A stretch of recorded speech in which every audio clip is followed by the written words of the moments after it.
At 3:30, we got Arizona State, who's 3-0, traveling to Texas Tech, who's 2-1. Texas Tech favored by 3.5 points on FS1. Sam Levitt has gone 43-72, threw for 573 yards, 3 touchdowns, 1 interception.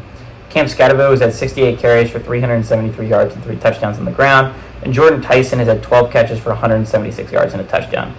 Berean Morton for the Red Raiders gone 79-119, thrown for 974 yards, 10 touchdowns, 2 interceptions. Taj Brooks had 44 carries for 262 yards and 2 touchdowns. And Josh Kelly's had 21 catches for 287 yards and 2 touchdowns. Arizona State is 2-2 against Texas Tech all time. Last game did go to Tech in 2017. Home team is 3-0 in this matchup, so I think that's a little bit interesting. And Texas Tech won the only one possession football game between these two. Arizona State is having a little bit of a surprise start to the season. I think a lot of people, I expected Arizona State to beat Wyoming. I did. I think I've picked Arizona State in every single one of their games so far, so I kind of expected this like a little bit, but because I mean, anyone who watched Arizona State last year knew that they were not as bad as their record indicated. They gave Washington a hell of a game. They gave USC everything they could handle heading into the fourth quarter, right? They honestly could have beaten the game against Colorado. There were a lot of games Arizona State could have had, but ended up not getting. And so honestly, I think that's a sign when you're like in your first year of a program. And obviously it's not always a sign. Scott Frost had Nebraska competing in almost every game when they went like 3-9 or whatever. But I think it's a sign, typically speaking, if you're watching a brand new head coach, you're going to lose some games. But are you competitive in those football games? Are you staying close with, honestly, superior competition? And let's be honest, last year, Washington should have destroyed Arizona State. Arizona State had basically no offense. They basically did not have a quarterback. Everything that could have not gone well for Arizona State didn't go well for Arizona State offensively. But what they did is they found a guy like Cam Scatterbo, who was a beast.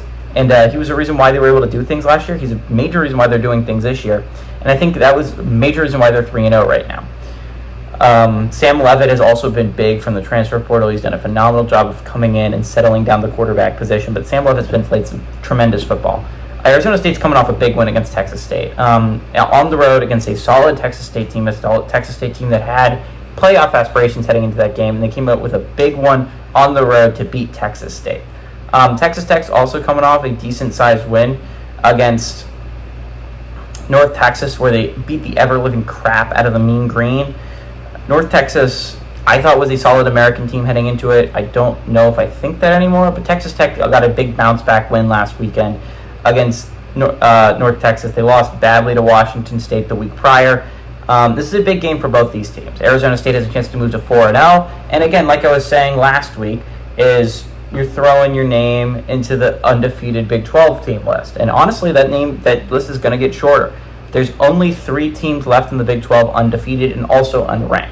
And we'll see if those teams stay undefeated and unranked after this week. But I think it's going to be interesting, right? Arizona State's 3-0. They're one of them. But UCF, who's also 3-0, and BYU's also 3-0. BYU has a better chance this week because they get a chance to prove it against Kansas State.